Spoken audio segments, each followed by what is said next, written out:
Some stories are too painful for Hollywood to tell. Young gay men whose talent burned bright before being extinguished by a world that couldn't accept their authenticity.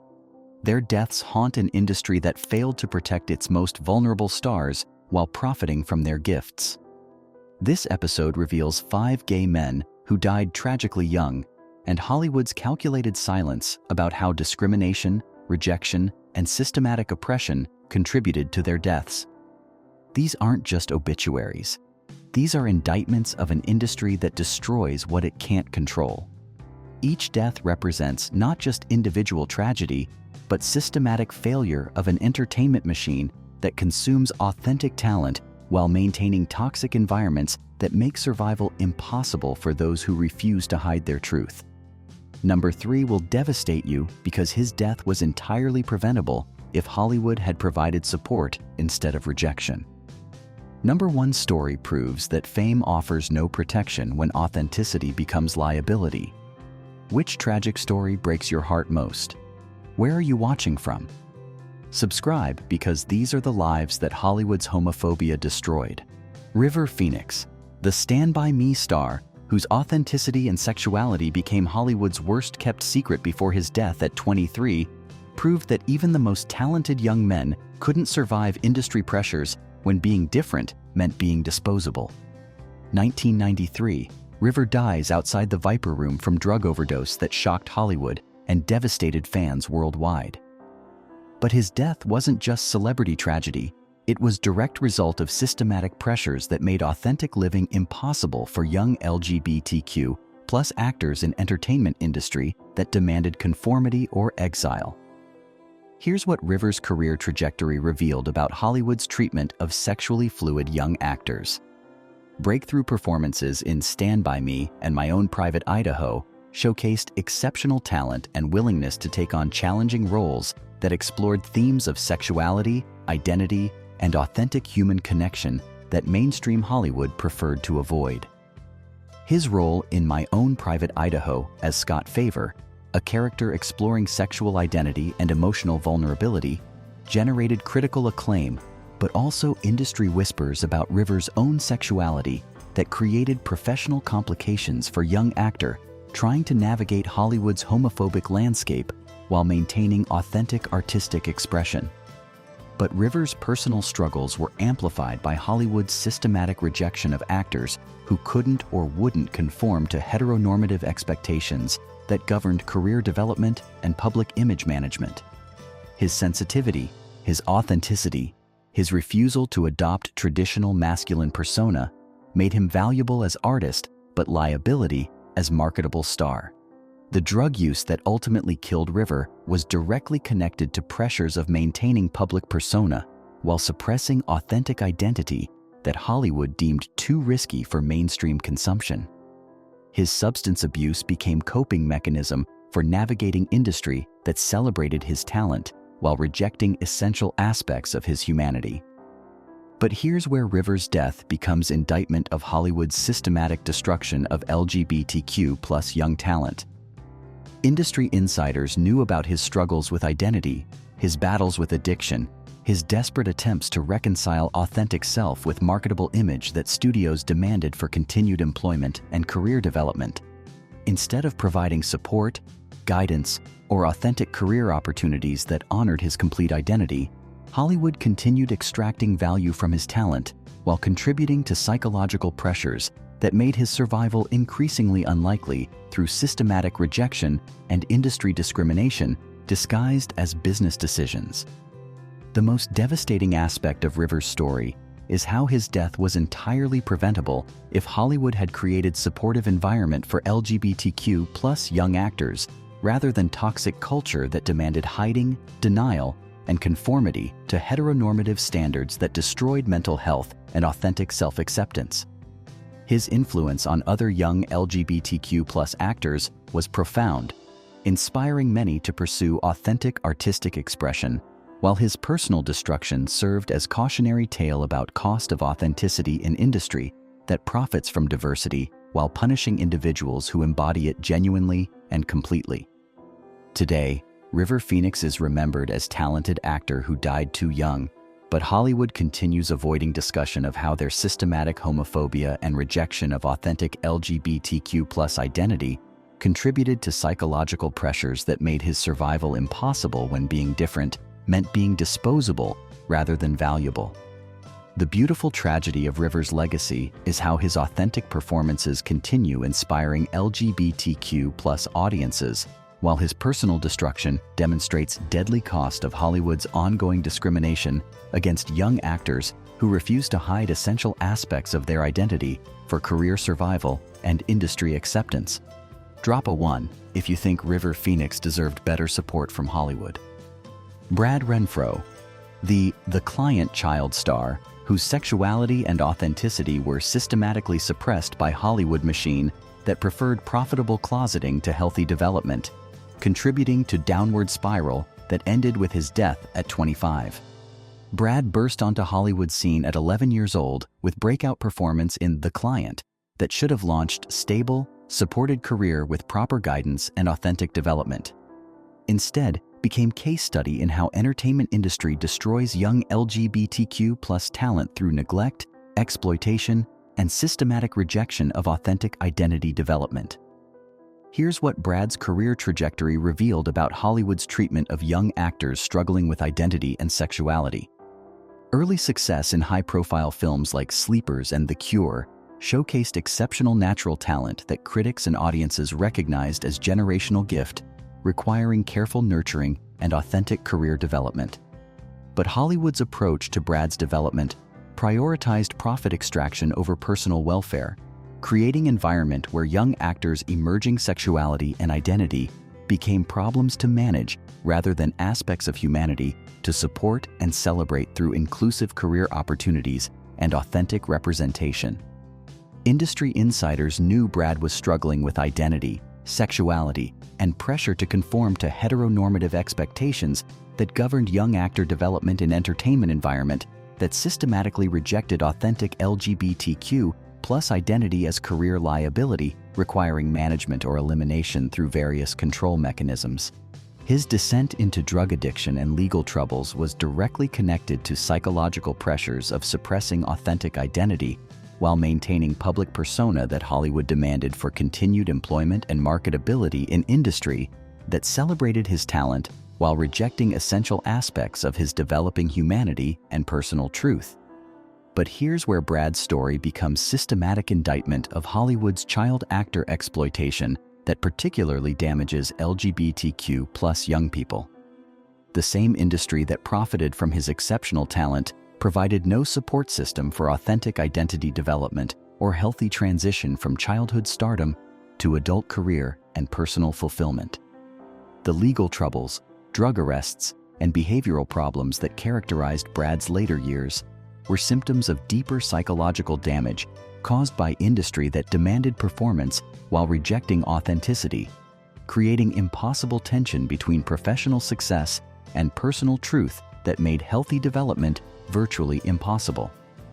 His death from heroin overdose in 2008 was tragic culmination of years of systematic neglect and industry discrimination that treated his sexuality and authenticity as problems to solve rather than aspects of human identity deserving support, celebration, and authentic career development opportunities within inclusive entertainment environment.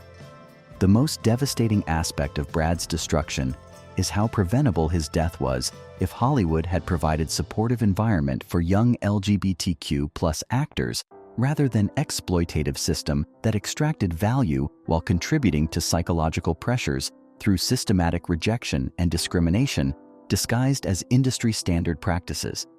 His talent was undeniable, his potential was limitless, but his authenticity was treated as liability rather than asset, creating psychological pressures that contributed directly to substance abuse and behavioral problems that made his survival increasingly unlikely in industry that rejected rather than supported his complete humanity. Today, Brad Renfro is remembered as a talented actor who died too young, but Hollywood continues avoiding responsibility for how their systematic exploitation and rejection of young LGBTQ+ identity contributed to psychological destruction that made his death inevitable outcome of industry discrimination rather than individual failure or personal weakness. Drop a 2 if you think Brad Renfro deserved protection and support instead of exploitation and rejection. Jonathan Brandis. The Sequest DSV teen heartthrob whose struggle with sexuality and Hollywood's rejection of authentic identity contributed to depression and suicide at 27, proving that fame provides no protection when authenticity becomes career liability in entertainment industry that destroys rather than supports LGBTQ+ young talent. Jonathan's career began with child modeling and television appearances that showcased natural charisma and acting ability, leading to starring role in Sequest DSV that made him international teen heartthrob with massive fan following and seemingly unlimited potential for continued success in entertainment industry.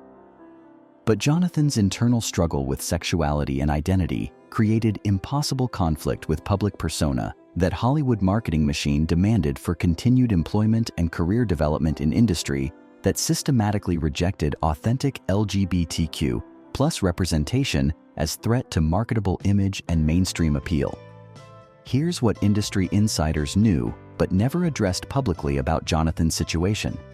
His sexuality was open secret among Hollywood circles, but discussing or acknowledging it would have threatened carefully constructed heartthrob image that generated massive profit through merchandise, fan magazines, and international marketing that depended on maintaining fantasy of romantic availability for female audiences. The psychological pressure of maintaining false heterosexual persona while suppressing authentic identity created mental health crisis that Hollywood executives ignored in favor of continued profit extraction from his marketable image and fan appeal that required systematic denial and rejection of his genuine humanity and sexual orientation. As Jonathan aged out of teen heartthrob category, his career opportunities decreased dramatically while his internal struggles with identity and authenticity intensified through lack of industry support and systematic rejection of adult roles that might acknowledge or celebrate authentic LGBTQ+ identity rather than perpetuating false heterosexual marketing image.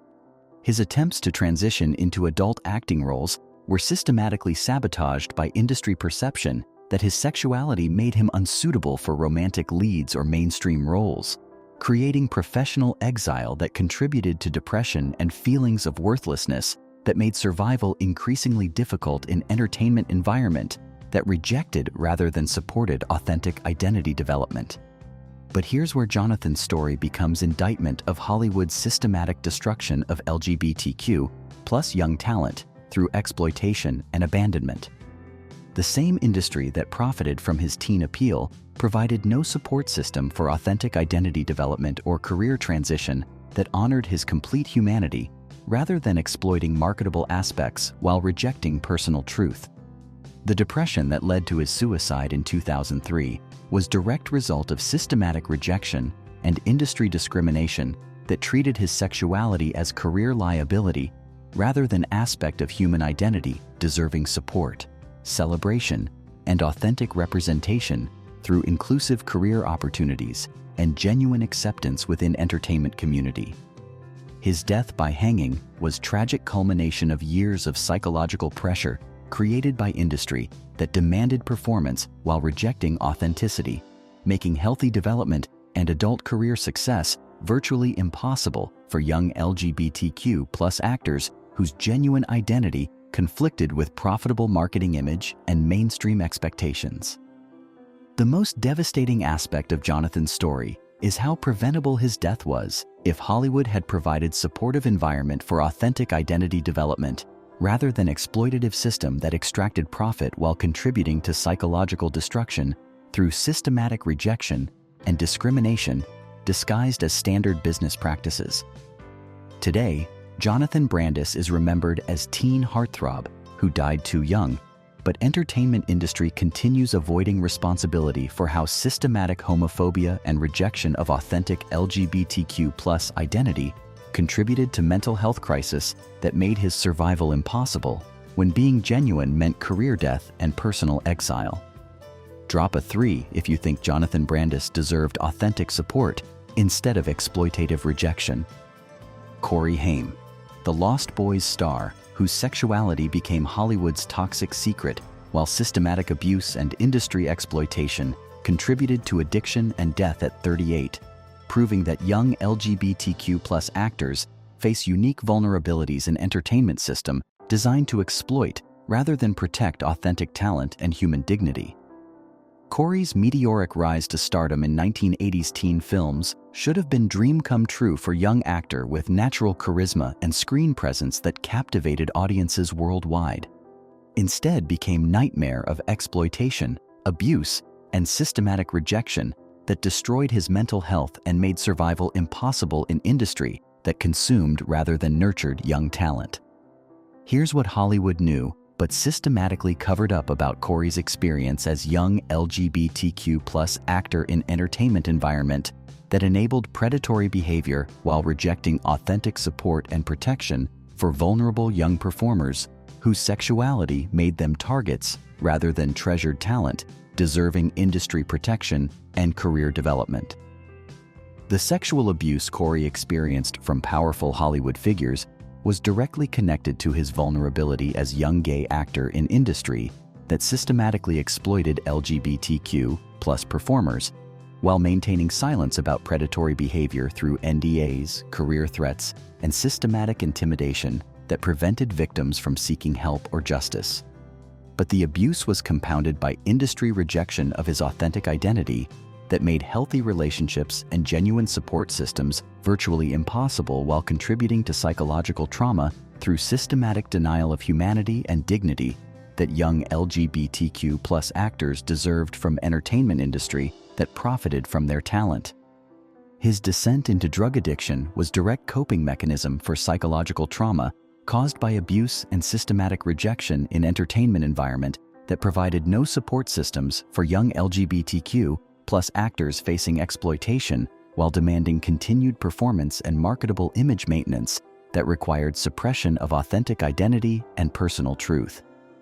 The career decline that characterized Corey's later years was result of industry blacklisting and systematic exclusion that affected LGBTQ+ actors who were seen as liabilities rather than assets, creating professional exile that contributed to depression and addiction while eliminating financial stability and career satisfaction that might have provided motivation for recovery and healthy living. But here's where Corey's story becomes systematic indictment of Hollywood's complicity in destroying young LGBTQ+ talent through enabling abuse while rejecting authentic support. The same executives who knew about predatory behavior provided no protection or intervention, prioritizing profit and secrecy over human welfare and industry reform that might prevent future exploitation. His death from pneumonia in 2010 was a tragic result of years of neglect, abuse, and systematic rejection that weakened his physical and mental health through addiction and trauma, while entertainment industry continued profiting from his early work without acknowledging responsibility for his destruction or implementing reforms to protect other vulnerable young performers. The most devastating aspect of Corey's story is how his death represents systematic failure of entertainment industry to protect young LGBTQ+ talent from exploitation while providing authentic support for healthy identity development and career success that honors complete humanity rather than extracting profit through exploitation and abuse.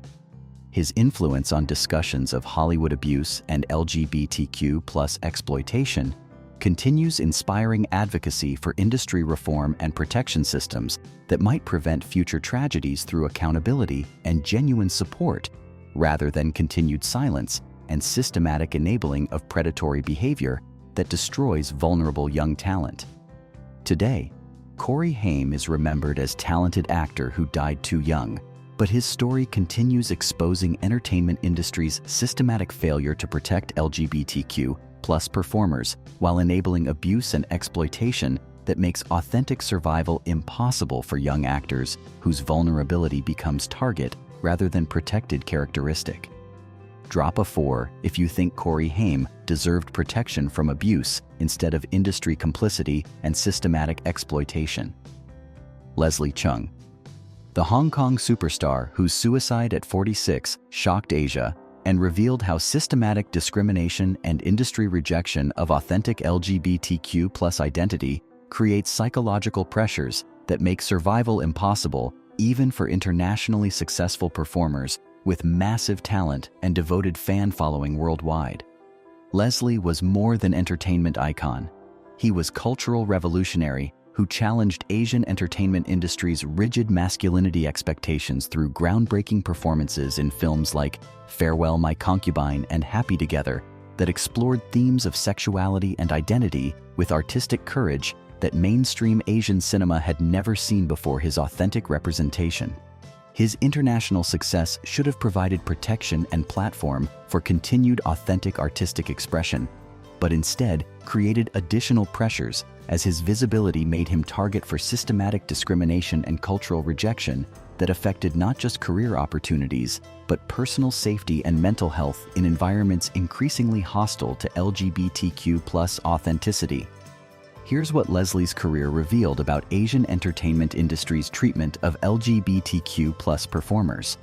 His artistic excellence and international recognition provided some career protection, but his authentic identity created constant tension with cultural expectations and industry demands that required careful navigation of homophobic environments while maintaining artistic integrity and personal truth.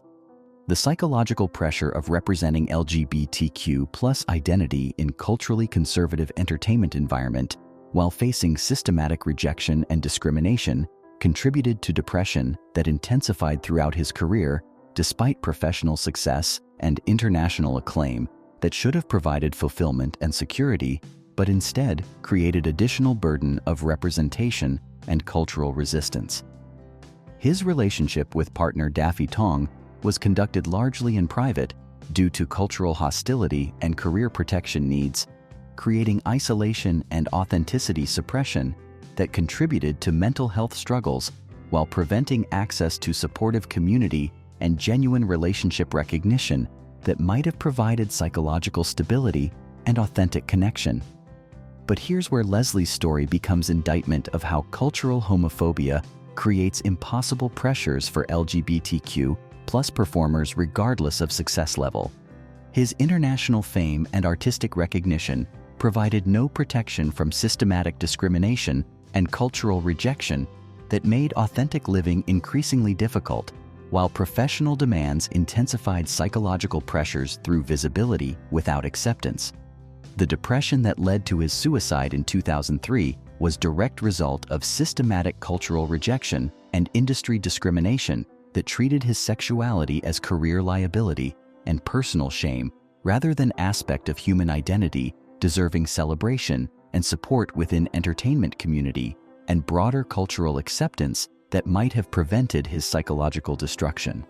His death by jumping from Mandarin Oriental Hotel was tragic culmination of years of psychological pressure created by cultural homophobia and industry discrimination that made authentic living impossible even for internationally successful performer whose talent and achievement should have provided protection and platform for continued artistic expression and personal fulfillment. The most devastating aspect of Leslie's story is how his death represented failure of Asian entertainment industry and broader culture to provide supportive environment for LGBTQ+ performers whose authenticity challenged traditional expectations, while their talent deserved celebration rather than rejection and systematic discrimination that contributed to psychological pressures, making survival impossible.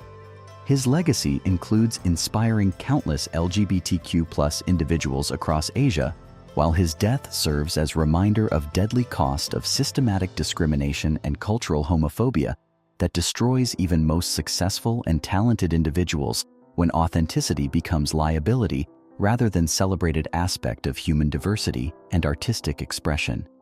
Today, Leslie Cheung is remembered as groundbreaking artist and LGBTQ+ icon whose authentic performances continue inspiring audiences, while his tragic death exposes ongoing need for cultural change and industry reform that might prevent future losses through acceptance rather than rejection of authentic human identity and artistic expression. Drop a 5 if you think Leslie Cheung deserved acceptance and support instead of cultural discrimination that contributed to his tragic death. 5 young gay men, 5 preventable deaths. One consistent truth: Hollywood's systematic rejection of authentic LGBTQ+ identity creates psychological pressures that make survival impossible for even the most talented performers when being genuine becomes career liability and personal danger. These weren't just tragic accidents or personal failures. These were systematic destructions of human potential by entertainment industry that profits from LGBTQ+ talent while rejecting LGBTQ+ humanity, creating impossible tensions between professional success and authentic living that made healthy development virtually impossible. Each death represents not just individual tragedy, but industry indictment, proving that fame provides no protection when authenticity threatens profitable false personas and marketable heteronormative images that entertainment machine demands from young performers whose genuine identity conflicts with mainstream expectations and conservative market considerations. Which story broke your heart most? Drop 1 through 5. Where are you watching from? Because these deaths continue haunting entertainment industry that failed to protect its most vulnerable talent while exploiting their gifts for profit without providing authentic support or genuine acceptance. Only on Rainbow Spotlight, where we honor the lives that Hollywood's homophobia destroyed